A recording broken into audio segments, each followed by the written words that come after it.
Hello again. So now looking at ethics, you've learned most of this from F8, and it's a similar sort of thing where you have to identify, evaluate and respond ethical threats.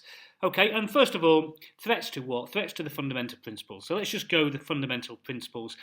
Integrity means being straightforward and honest. So straightforward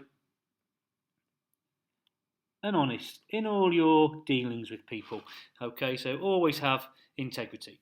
The next thing we should always have is objectivity. So what does objectivity mean here? That just means no bias, no conflict of interest that will influence our business judgments.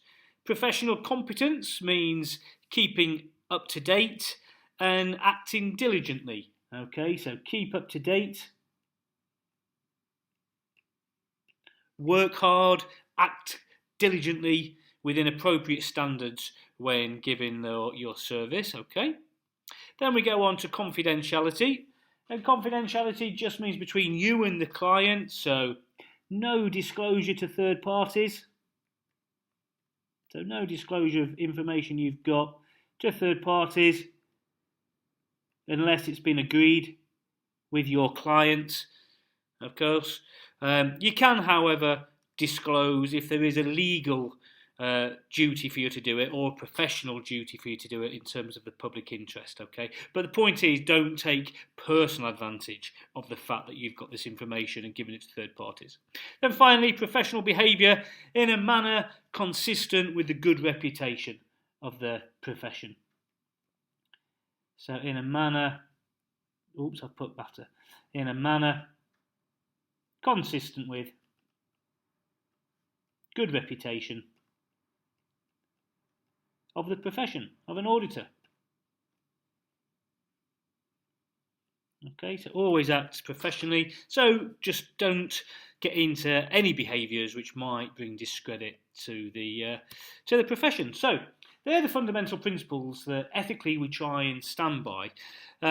So what we've got to think about is, well, how are we going to identify threats to those principles? And the identification basically comes from different things, all of which you've seen before. So first one would be self-interest. Okay, if you can gain something, then you might not act with objectivity and independence, might you?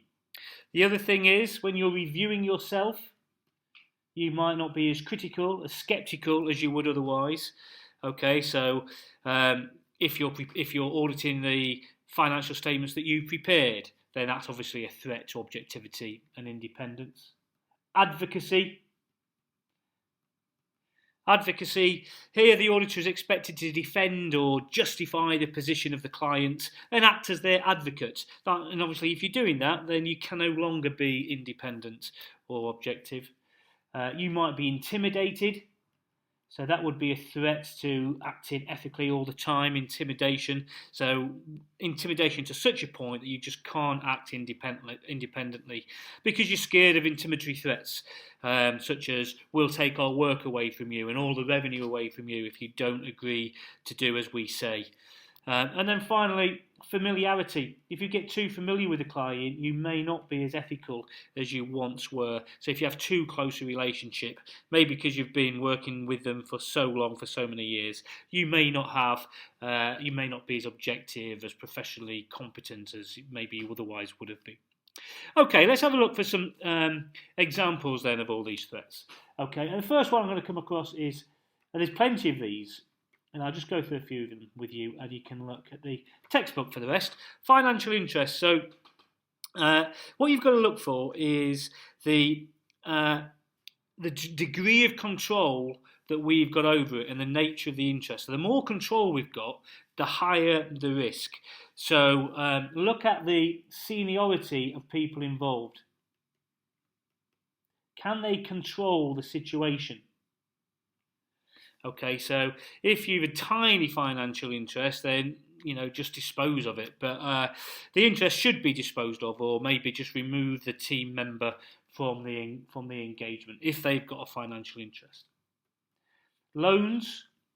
So if the client's a bank, You know, they give loans, don't they? And the loan is on commercial terms, then it's okay. So banks, okay, if you get a loan from a bank, as long as it's on normal financial terms, that would be okay. But any other loans is a self-interest threat and should be avoided.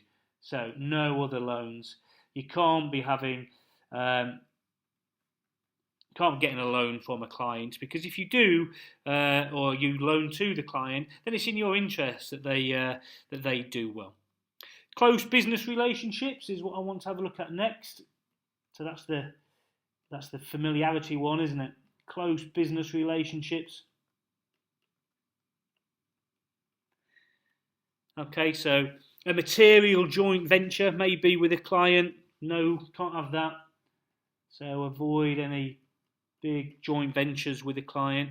Buying things from a client, that's okay if it's on normal commercial terms and if it's on the normal course of business.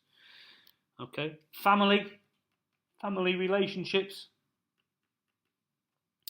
Okay, again, think about the seniority of the people involved. Can they exert control? Can they exert significant influence? If they can, then remove them from the audit team as well.